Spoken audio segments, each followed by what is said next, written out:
In the middle of June, we're going to be going to Munich to pick up another RM. We both need a break. Rent-a-car's been crazy. It's been chaos. If something bad goes wrong, we have to catch the next flight back. A few months ago, there was a lot of action happening here. There's a lot of bombs happening and all that kind of stuff. Every 4 or 5 years, they go a little bit forward, something pulls them back. They got the best sandwiches in the whole of Lebanon. If you're ever in Beirut, you got to come here. 7 stars luxury cars. Office is still ready. Should we take it? They start from around $2 million for an apartment. Gonna buy a property here for sure. If you see that building over there, that was due to the war that happened, I think 20 years ago. They're all bullet holes from the bombings and stuff like that. It's not as smooth as buying a property in Dubai. You can easily get ripped here. In the rental-car business, you don't sleep. Usually when you eat this though, you get a heartburn. It's called full, plus it fill you up. I pretty much used to walk from here all the way to the Roshi. A lot of people have died, to be fair, and he took the SF-90 from us and was driving it to the military base, and the car didn't start anymore. He must have left something on. And we have a client tomorrow waiting for this car. He's been calling us like 2-3 days. Oh, is my car will be ready tomorrow? And then damn, bro. Now Revolto is ready. There'll be a second Revolto, so we have the green one, and then we have a matte black. Customs was paid on this car. The customs of this car in Lebanon is 300K. We got the Tourbillon coming. I have a 750S coming. If you want a yacht, I have yachts also. Is that the best shawarma in the world?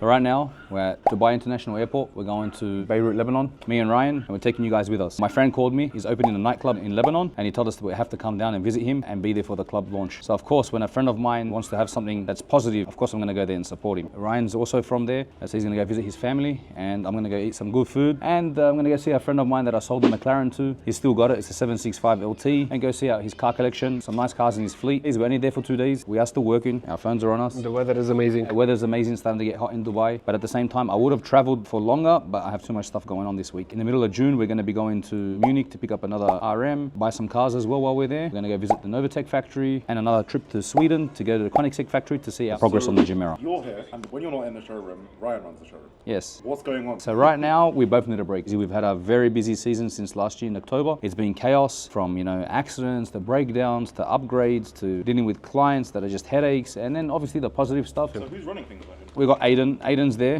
I've got Asa there, my worker, and we handle everything remotely. If something bad goes wrong, we have to catch the next flight back. So even when you guys are on holidays, you don't actually get to... No, we're not enjoying. Plus I'm shooting YouTube, so it's not really a holiday. So I'm shooting YouTube, I'm shooting content, I still got to do my TikToks, I still got to be on my phone, replying to some of my VIP clients that I've been dealing with from years ago. Plus the daily operation stuff, sometimes insurance and all that kind of stuff. They have to speak to me sometimes for like final approvals. What did you book for us? Range Rover 2025 to Vogue, and I booked an Escalade. We're going to board now. We've got like 10 minutes. You flying first class? Of course. Yeah, once you go first class, it's very hard to go back to something like economy or something, but sometimes it is what it is. You've seen my other videos. Touchdown, yeah? Yeah, we ended up from private jet to like cattle class. Where like on more domestic flights and stuff like that, the only thing there is economy, or even if it's business, it's an economy seat. But that's cool. Never forget where you come from. So I'll see you guys in Beirut, and let's see what's going to happen in this vlog. So they announced just now first class passengers, business class passengers, and brokey class passengers right now, correct? You ready?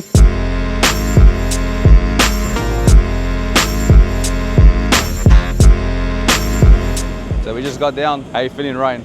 How was the flight? Best feeling ever, bro. Best feeling. It's actually very nice weather. I think they said it was 25 degrees. I packed a little bit light anyway because I was very hot in Dubai. I'm pretty hungry. I didn't want to eat on the flight. We'll eat something on the way to the hotel room.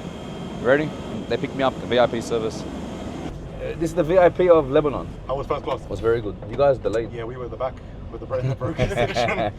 There's a lot of controversy about Beirut, saying it's a war zone and all that kind of stuff. Look, a few months ago, there was a lot of action happening here. There's a lot of bombs happening and all that kind of stuff. I agree. But mainly in the south of Lebanon. So in Beirut, or if you're going up towards the north, there was not much dramas or war going on there. Other than that, it's a beautiful place. They've had some setbacks. Every 4 or 5 years, they go a little bit forward, something pulls them back. I used to come every single year growing up. Then I had a big gap of like maybe 5 or 7 years that I didn't come. Then when I went to Dubai, for the first 5 years, I didn't come. And then I started coming like once every year, twice every year.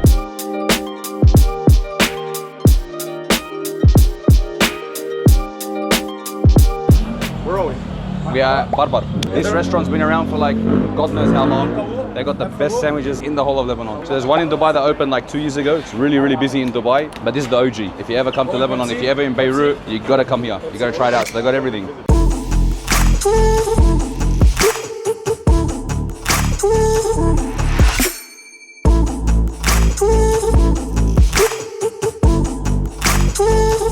Well, basically we're at Verco Hotel. The owner of this hotel is one of our clients. He's a big crypto guy. He always rents off us the SVJ every time he comes. Ryan messaged him, told him we're going to come to Beirut. He hooked us up with a nice rate for the room here. Gave us a very nice sized room. Beautiful place. It's renovated because of what's gone on in the past. A lot of the places don't really have something really luxury when it comes to hotels, but they are improving. And right now the Four Seasons is going to reopen soon, 2026. But my favorite building, actually there's a rent-a-car there. 7 stars luxury cars. I remember this was like 2-3 years ago they were opening. I don't know what happened. Office is still ready. Should we take it? I don't know. But to be fair, that's my favorite building in Beirut. It's called Beirut Terrace. They start from around $2 million for an apartment. The architecture of the building, it's amazing. The street is clean, it's new. You got a lot of security here. You got underground parking, which a lot of the buildings don't really have. And you're looking into buying a property here? I'm gonna buy a property here for sure. See, there's something like that's off plan, but we don't know if they're still continuing up there, if they're still gonna build or not. If you see that building over there, that was due to the war that happened, I think 20 years ago. That was more of a civil war. There was an internal conflict inside Lebanon and they're all bullet holes from the bombings and stuff like that. Would you ever move here? Would I ever move here? Look, it's a beautiful place. If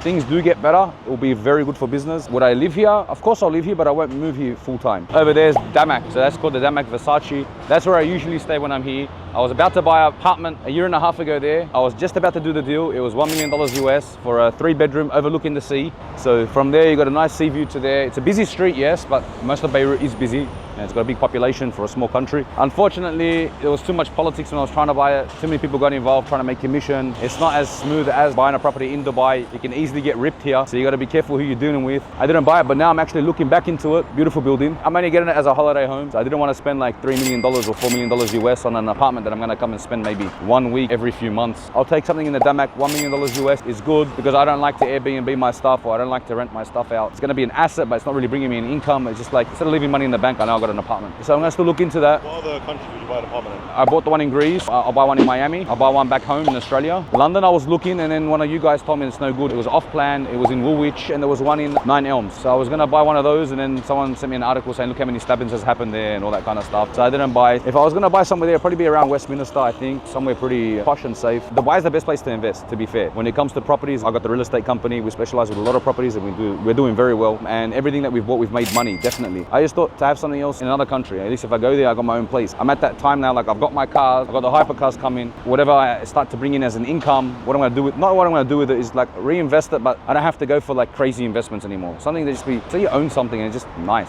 I flip a lot of properties and I buy a lot of plan, but the ones that I want to buy outside the country, like in Miami is the off plan. They got Pagani residence, I was going to buy in there. That was a good one. Or there's the Aria, new one going up in Miami. But the thing is, I've never been there. So I said, let me go there first. I'm going to go there in August, check out the estate, see what it's like. If I like it there, I'll get to see what streets and how it's situated on the map. I usually buy something always for end user. On the left there's Phoenicia Hotel. This is one of the oldest hotels. They just revamped it. It's all brand new renovated. We're gonna stay there, but then I found out that my friend opened this hotel. I just wish it had a balcony, to be fair, because I get claustrophobic. Look at that, man. You get to see the plane go down, Lebanese flag. Like, it's beautiful. Look at the view. What I like the most in Lebanon is definitely their food. Their food, their culture, you know, very, very nice people, kind-hearted, welcoming. You know, you got the best breakfast, you got the best lunches, best dinners, best barbecues, and everything about this place is beautiful when it comes to food. So right now we're actually gonna go have breakfast because I am hungry. I did sleep in for the first time. It's 10:15.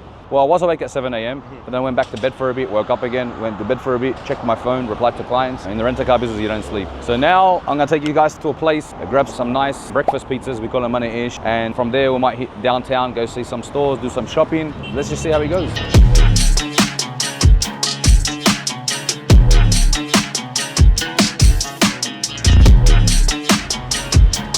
It's called lahm ba'ajin. They're small ones though, like minis. It's like you smash all these on your own.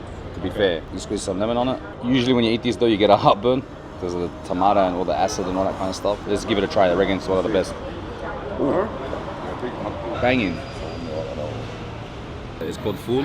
It's traditional Lebanese breakfast. It's called fool, plus it fill you up. It's made out of chickpeas. I think it's got hummus or something inside. It's got fava beans. All I know is delicious. They put olive oil on top. Obviously they give you this as a side, so you have the vegetables on the side. You put it on Lebanese bread, put your fruit, veggies in the same thing with the fool. It's really nice. And what's that? That's lovely. What's Lebanon? It's yogurt. Like yogurt, like Lebanese way. Really nice. You meant to eat it with olives. So just bread, olives and veggies. Too much carbs though. Look at that. Damn. What's this? Za'atar and jibne. جاتر جبنة أنا عايش. Now we're going for a little drive. I pretty much used to walk from here all the way to the Roche. The Roche is like our rocks that are in the water, the big icon of Lebanon. And I used to walk the other way as well, vice versa. So from all the way from the Roche all the way down to here. like a cardio session. And last time I came, I stayed in this hotel here. It was a penthouse. I remember my cousin Isa, he had number 2 and he blocked the toilets. And it was stuff, everything was just a mess. So this right here is called the roche. I think in English it's called the pigeon rocks. Every year they climb up this actual rock to the top. There's usually a flag up the top, Lebanese flag. And they actually dive off straight into the ocean. A lot of people have dived, to be fair. The surrounding around is all rocks, so if you dive too close, you can definitely get injured, man. Would I do it? Probably not. Nah, I ain't doing that.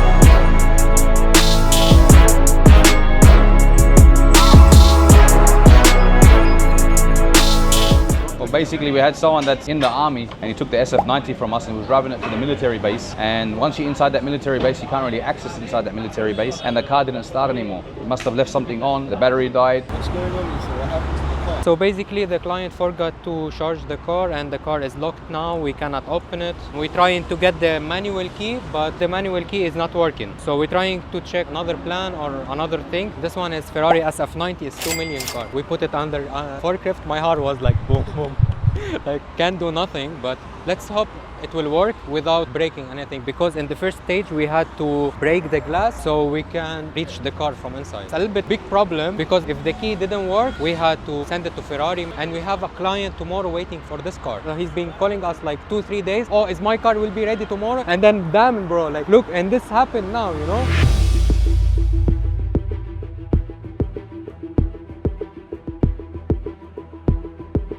Anyway guys, this is the most important thing, that we open this thing so we can charge the car, so we can open the door. We're gonna charge it now. We're gonna keep it until tomorrow. We make sure that it's 100% charged, and tomorrow we can deliver it to the client safely. Finally.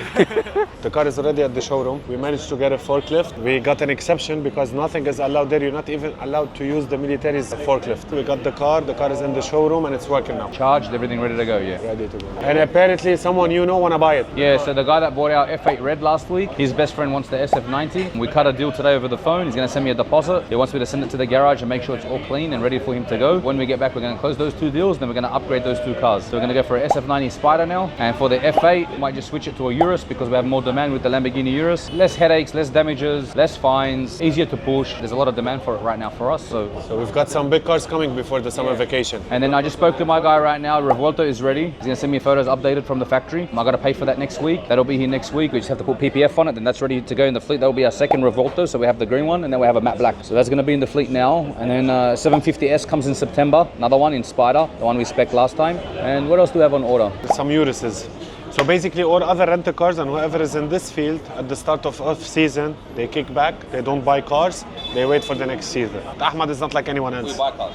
He buy cars in off-season. Because why? I do things to them. I modify them. I order exhaust systems. Like right now for the Revuelto, we'll be the only one renting a Revuelto in Dubai, and on top of that, we're gonna have an exhaust system. We don't know if we're gonna go with Gintani yet, or something similar. The only thing is I'd love to put a Gintani on it, but they take time to fabricate. I'm that type of person. Once the car is there, before we even get it registered, we throw the exhaust on, we put the PPF on, we put the number plates on, because once it goes out, it never comes back. Big from Melbourne. Thank you very much. I mean, when I see you in Dubai, we'll have a coffee. Thank you. Thank you very much.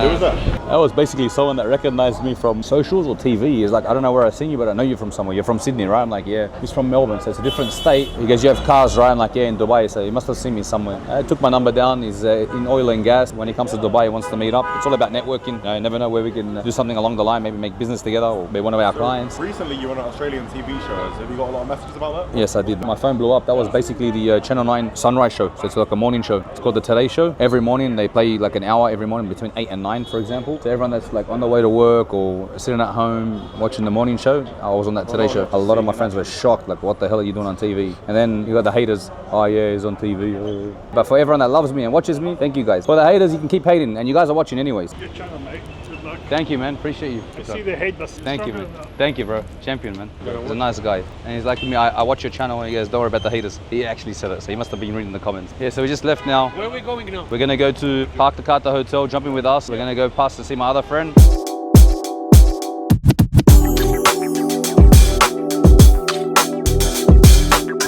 So Ahmed, where are we right now? Right now, we're at Deals and Wheels. It's my friend's dealership. To be fair, super nice guy. We actually sold him my McLaren 765 LT, and it's right there.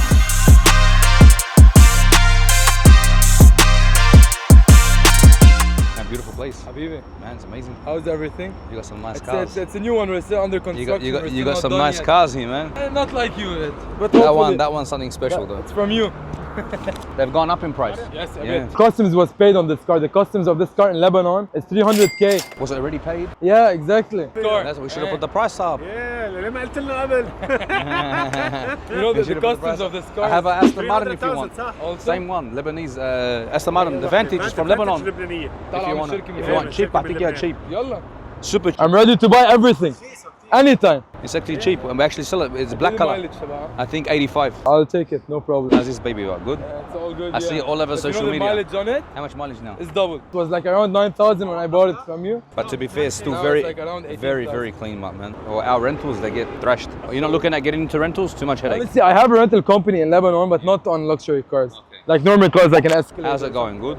It's not bad. Yeah, this summer the work seems good. Is there a big market for luxury cars in Lebanon? Not a huge market like in Dubai, definitely not. Here, 1765 would do like chaos. In Dubai, 765 is normal. They'll think it's a normal McLaren day. They won't even know what it is. Exactly. Here in Lebanon, like if you see a Lamborghini on the streets, oh my god, a Nah, Lamborghini. man, and they know who you are. Exactly. Yeah. So what do you drive daily? I have a Dawn, Rolls Royce Dawn. You have a driver? You like getting driven? No, I drive. You drive yourself, yeah. I have an Audi R8 V10 Plus, the latest Daily? one, the Senior. Yeah, beautiful, beautiful. Yeah. The Porsche 911 Turbo S. Yes, I have a Sick Turbo car, S. bro. Drives very nice. Brabus, huh? 700. Yeah, but here the Brabus 700s, here like there's only one, like two Brabus 700s in each showroom. You get what I mean? Here in Lebanon, the market is not like Dubai. You could do What sells the most with you? G-Wagons? G-Wagons, yeah. They're sold out. Range Rover Vogues and SV are sold out. We don't have any anymore. But if you want a yacht, I have yachts also. It's a sick yacht by River 100, Yeah. man. Very good brand too, Ryan. You know, I'm a yacht lover. I was actually going to buy one. I was Your new telling you, villa. let's buy a yacht. 100 full, minimum 100 full. What are you doing to the showroom? Renovating? That's your office? That's my office. Well, that's all you need, bro. Well, beautiful, man. That's all you need. With the Bugatti, Bugatti, they're nice. capped 0 to 5,000. It's still classified as brand new car. After 5,000, like 5 to 8 is okay. It's acceptable. But you're losing $1 million automatically. Yeah. After 8,000 colors, you lost 2-3 million Hopefully automatically. now, very soon I want to get a Chiron. I want to get one, hopefully. What you should do is buy a Chiron, probably from Dubai, put Yeah, plates on it, register exactly. under your name there, That's what I'm and gonna bring it here and drive it. Exactly. When will your tourbillon arrive? 27. 27 June? No, 27. Oh, 2027. They told me 2026. After I paid the second payment, they said, oh, more like 2027. It's even better for me because I'm getting my ones now. I want to enjoy car by car, Yeah. then have them all at once and pay for all of them at once. And then like you can't really enjoy them all at once. Great team. Thank you so Tade, much. for seeing me. Habibi, good to see you, man. Nice to meet you. I would have loved to go out with you guys. Definitely. I'm But running hopefully next time. 100% we're next time. waiting for you. We'll take some cars out, rip up the streets. Definitely.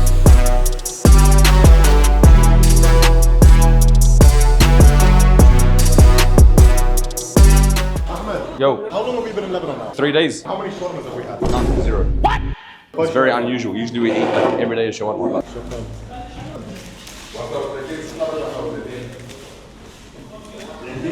Is that the best shawarma in the world? Funny. The second bite where you get the flavor. Wow. That's the one of the best The chicken is the best shawarma I've ever had. Like, it's insane.